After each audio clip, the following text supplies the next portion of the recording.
Toastmasters and our most welcome guests at the hat. Tonight, I'm going to, the role play will be broken into 3 parts.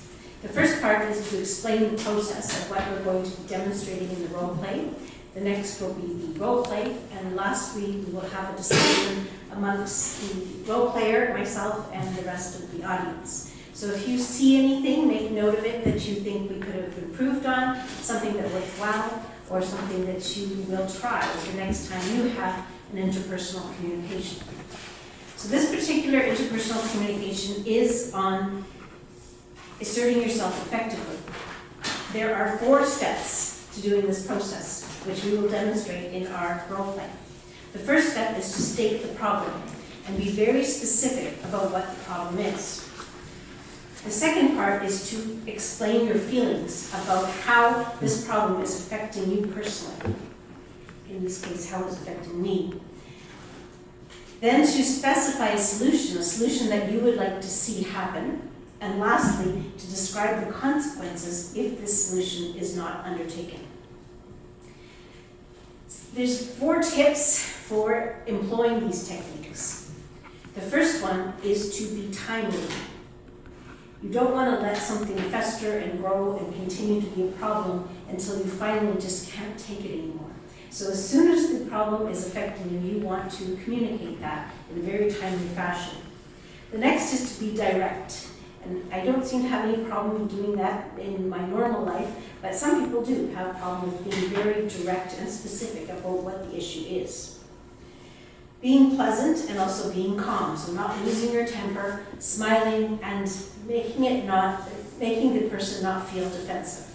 So some people do this technique every day in their life, whereas other people struggle with it. So with Toastmasters, we are always working to improve our communication skills. As Bashar said in his presentation earlier tonight, communication is key.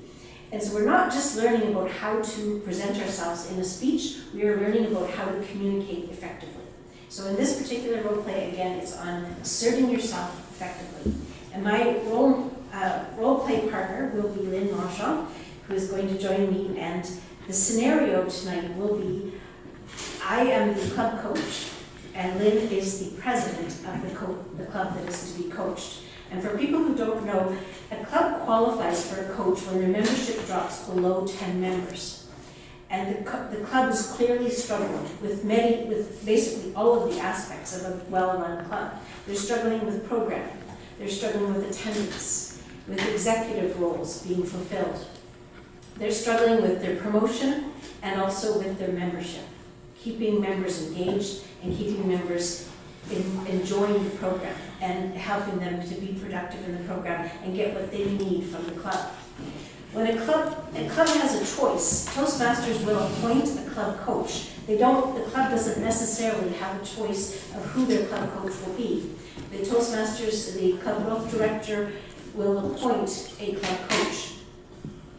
The club has an option to accept or decline that appointment. So the executive usually meets to discuss whether that coach is something that they want to engage with.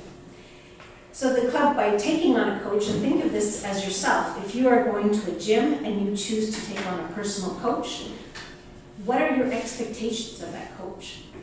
Anyone? They will listen to you. Pardon me? They will listen to you. The coach will listen to you, okay? But what will the coach do for you? Yes?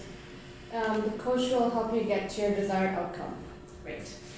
And then that's definitely one of the main keys, is that the coach has to inspire you, motivate you, push you a little to get you to reach your goals. And you set your goals.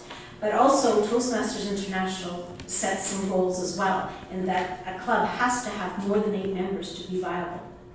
So once you dip below that 10, you become in that very gray zone where you could easily drop below 8, and then your club is no longer viable. Toastmasters International won't support your club anymore. So this is the scenario. This is a non-practiced role play. And we will try to use the 4 steps of effective asserting yourself effectively. Please welcome Lynn.